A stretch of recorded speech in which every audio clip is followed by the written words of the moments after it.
Are you one of those people that search things like the creepiest places, most haunted towns, or most dangerous places? If you said yes, today's video, the creepiest places in the United States, is your cup of tea. These are places that are creepy, just feel creepy, or maybe are just rumored to be haunted. So draw the blinds, get a drink, and settle in for the creepiest places in the United States.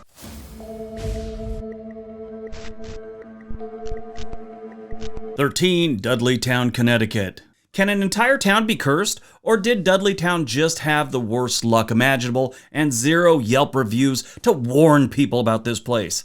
Tucked awkwardly between rolling hills and a forest that seems to resent human presence, this tiny Connecticut settlement managed to speedrun to disaster after being founded in 1747. Insanity, people pushing their own off button, murders, and assorted nighttime horrors piled up faster than excuses to move away. Dudleytown, technically a forgotten fragment of Cornwall, became famous for going wrong in every possible direction. Some blame the surrounding dark entry forest, a place so dim it seems the sun only works part-time here. Others point to rumors that the land once served as a Native American burial site for the Mohawk people, because nothing says great place to raise a family like unsettled ground and ominous silence. Skeptics argue that it was just a bad location, poor soil, harsh living conditions, and the general chaos of early American life. Fair point, but even by frontier standards, Dudleytown was aggressively unlucky. At its peak, the town housed just 26 families,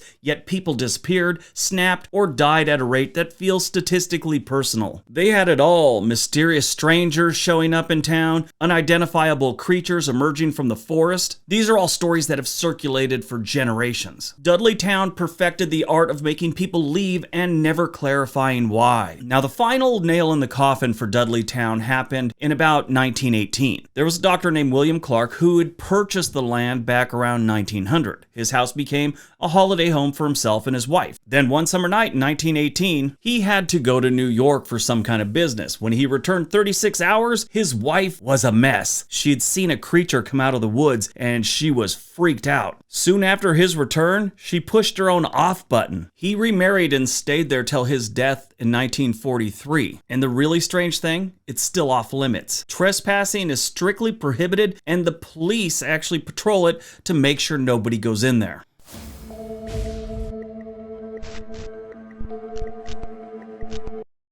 Stull, Kansas. Stull is small enough to slip past unnoticed. A few buildings, open land, and a road that doesn't invite stopping. In daylight, it looks like a normal town, probably a little bit boring, which makes the unease harder to explain. Nothing here seems out of the ordinary, but people show up already tense, like their instincts are way ahead of their logic. Now, the reputation for this place comes from the cemetery. The cemetery's spooky, and there's all kinds of stories that go with it. It's got all kinds of cool names, too. It's been called the Seventh Gate of Hell, the Cemetery of the Damned, and the Devil's Court. Stull was founded by Pennsylvania Dutch settlers that were heading west. They built a church on the top of this little hill, and a cemetery grew around it. Eventually, the church was just the center of this bigger cemetery. Next to that church, there's this giant spooky tree, and at some point, someone had carved the words witch in there. Now, a lot of people think they had witch trials here because that was kind of the thing they did back then. Underneath that tree is an old wooden cross that is over a small grave site. It is said inside that grave is Satan's child. Legend has it this was a half-man, half-wolf creature that a local woman gave birth to, and he was kept in the cellar of the old church and just fed scraps of food. Well, when he was about 10 years old, he escaped one night and terrorized the town, going on an 11-month killing spree. When he was finally killed by a local farmer, they buried him under the tree.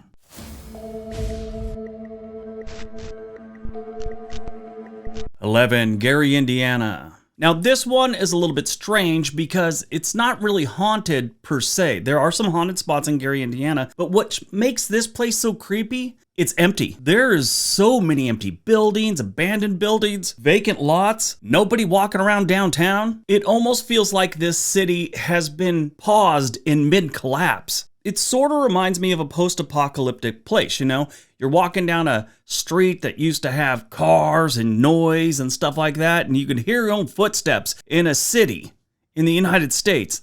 That's Gary, Indiana. It's creepy. Gary, Indiana itself, not the entire metro area, but the city itself at one point had 180,000 residents. In 2020, they had 69,000, and currently they're estimated to have less than 66,000. And their loss of people? It's not slowing down. Now, there are predictions and there's different reports, but I saw one that said by the 2030 census, they could be below 60,000 residents. And that's kind of creepy.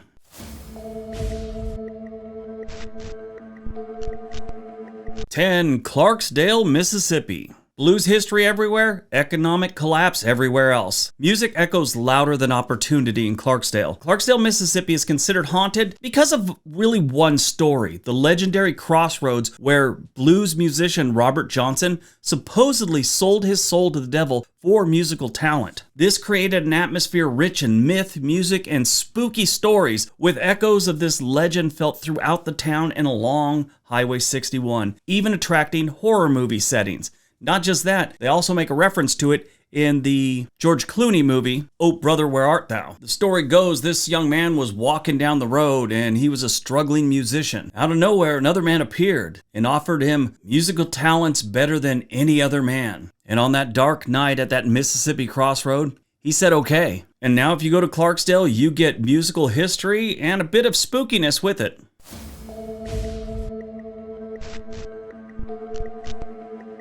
Number 9, Skidmore, Missouri. Now this one's interesting because all the creepiness here surrounds an unsolved murder that happened in front of almost 50 people, but nobody saw a thing. You see, the guy that was murdered was the local bully, Ken Rex McElroy. This guy had been arrested for a dozen or so felonies, including assault, some stuff I can't discuss on here, arson, animal cruelty, cattle rustling, and burglary. Well, in 1981, he shot a local grocer named Ernest Bowenkamp. He survived. McElroy was arrested and was released on bond. But he had an ongoing harassment campaign against Bowenkamp and others who were sympathetic to the grocer's cause, including the town's minister. While out on bail on June 30th, 1981, he appeared at a local bar with an M1 Garand rifle with a bayonet attached, and he threatened to kill Bowenkamp if he testified against him. Well, the next week, while sitting in his car with his wife, the town bully was shot and killed on Skidmore's main street.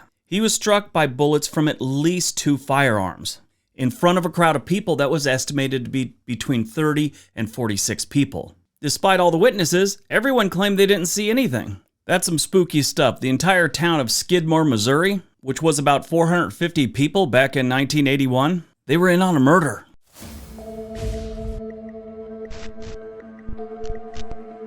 Number 8, Nome, Alaska. Nome doesn't jump out at you like a haunted house with the lights off. It creeps in the way a long winter does.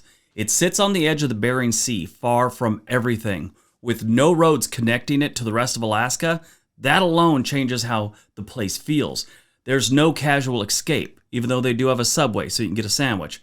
When you're in Nome, you're in it. Leaving requires a plane, cooperation from the weather, and a little luck. Landscape does much of the work. Flat tundra stretches outward with almost no landmarks. Just empty space meeting an even emptier sky. Fog rolls in off the sea, making it feel like the town is floating on nothing. In winter, darkness lingers for months. In summer, the sun refuses to leave. Both extremes mess with your sense of time, sleep, and normal human rhythm.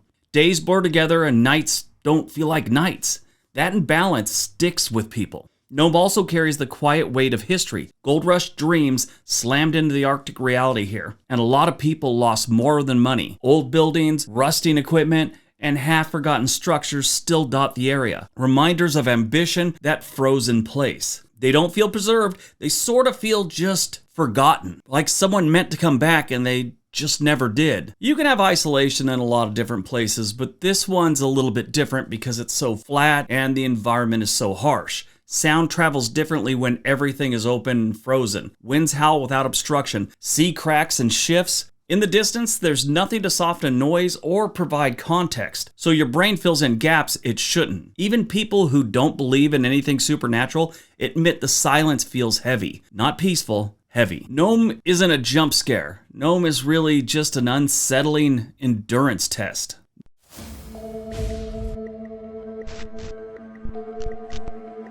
Number 7, McCarthy, Alaska. McCarthy sits in a kind of beauty that feels excessive, like the land is showing off just to remind you how small you are. Mountains loom in every direction, not as scenery, but as walls. There's no casual horizon here, no comforting sense of distance. The road in is long, rough, and deliberate, which means everyone who arrives here has chosen to be this far removed from the world. That choice weighs on you once the novelty wears off. The isolation isn't romantic after a while. It's constant, inescapable, and quietly demanding. The town itself feels paused mid-sentence. Old mining buildings linger like unfurnished thoughts, weathered wood and rusted metal standing where industry once insisted it would last forever. These structures don't feel historic or curated. They feel forgotten on purpose. Living in McCarthy means learning that the environment doesn't care about you. The population is tiny, but the land feels enormous and indifferent, as if it would continue exactly the same whether you were there or not. That awareness settles in slowly. If you look at this place, you realize that people really shouldn't be living here. There's no reason for it unless they want to get away from people desperately.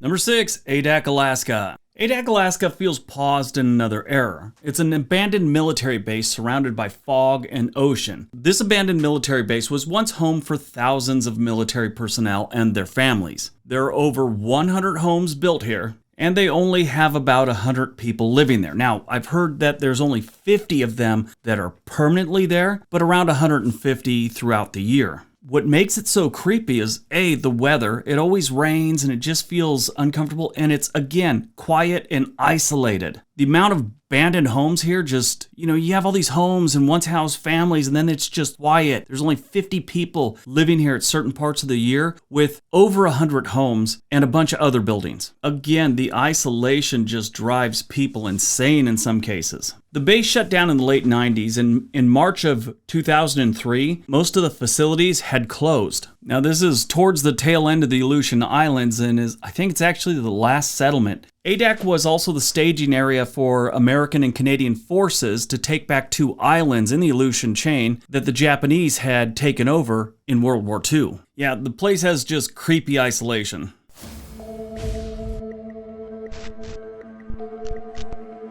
Number 5, Bombay Beach, California. Bombay Beach exists between collapse and creativity. Art installations stand next to decay. Dead fish line the shore of the Salton Sea. There's no clear future here, just people adapting to something that keeps deteriorating. The town feels like a long-term experiment with no control group. If you don't know about this, the Salton Sea is California's largest lake, and it was formed by accident. It was formed between 1905 and 1907 when the Colorado River overflowed irrigation canals, flooding this area. So California had a new lake and resort communities popped up like Bombay Beach. As the lake started to dry up, they started seeing contamination numbers rise from the local agricultural places. This threw the chemistry off the lake, and the next thing you know, it had fish dying everywhere on all the shores, and it became a bird sanctuary, and it was just nasty all around. So what once was a resort town is now a husk of what it used to be. Dead fish, rusted out everything, and a whole bunch of weird people living on the edge of society.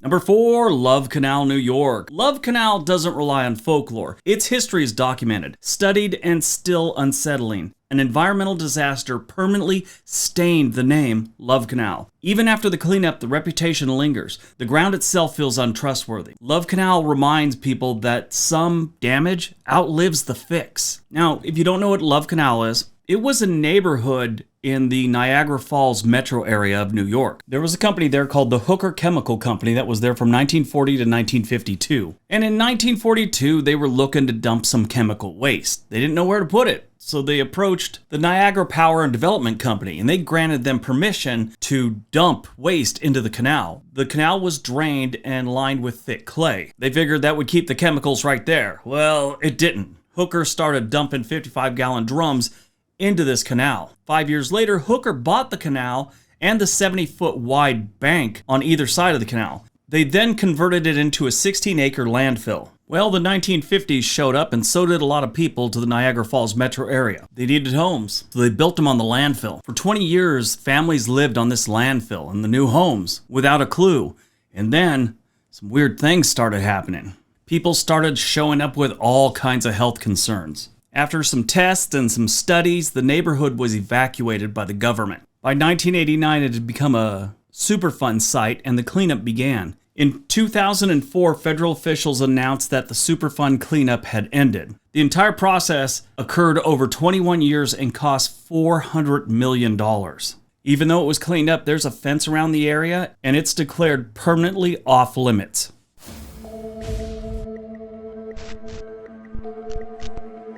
Number 3, Birmingham, Alabama. Following the Civil War, the United States was in need of pig iron. Birmingham's Sloss furnace needed to speed up production. In order to pick up the pace, a group of more than 100 workers led by a man named James Slag Wormwood worked the night shift in dangerous conditions. Now, working here was pretty much dangerous as it was. People were known for clocking in and never clocking out. And James Wormwood, who was a foreman, was known to be kind of cruel and a bully and kind of pushy. The story goes, one night, fed-up workers grabbed a hold of Slag Wormwood and threw him into one of the furnaces. Remaining workers claimed that they could feel his presence lingering. Many said they could feel him pushing them and screaming out orders to him.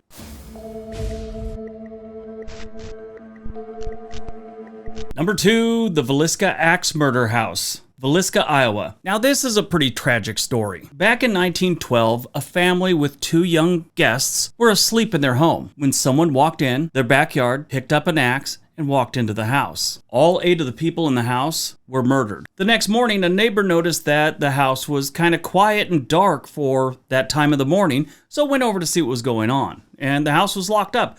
Whoever did this locked the house when they left. She eventually got the police over to the house. They entered the house and found everyone dead. The murders were never solved. People have captured on tape several disembodied voices, moving objects, and slamming doors inside the house. Here's the weird thing. You could go spend the night there if you want. You just got to deal with some kids talking that aren't really there. Stuff like that.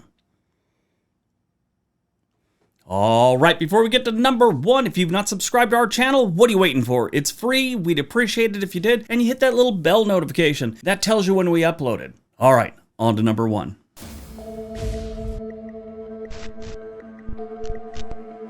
And number 1, Medicine Bow, Wyoming. Medicine Bow, Wyoming doesn't advertise itself as haunted. It doesn't need to. The town just sits there, wind scraping across the plains, daring you to notice what hasn't quite left yet. This place was built on pause. Train whistles that stopped blowing, footsteps that never got the memo, the kind of town where history didn't move on so much as it lied down and stared at the ceiling. The center of the unease is the Old Virginia Hotel, a railroad-era holdover that looks exactly like a haunted building should. Guests talk about a woman in beige, a figure seen drifting through hallways like she's still waiting for someone who missed the last train. Doors open when no one's there, sounds travel where they shouldn't, and the building just has that look. Medicine Bow's past stacks the odds in favor of ghosts. Cowboys passing through, railroad workers working themselves into the ground, travelers on the Lincoln Highway stopping to rest, and sometimes never leaving. Even the town's most famous export, the Virginian, helped cement Medicine Bow as a place frozen in myth. Medicine Bow and the Virginia Hotel aren't the type of places that will scare you out of your boots, but they will make you uncomfortable just being there. All right, that's today's video. Hope you guys enjoyed it. Hope you got some information out. Leave me a comment. Tell me what you thought. All right, everyone have a great day. Be nice to each other.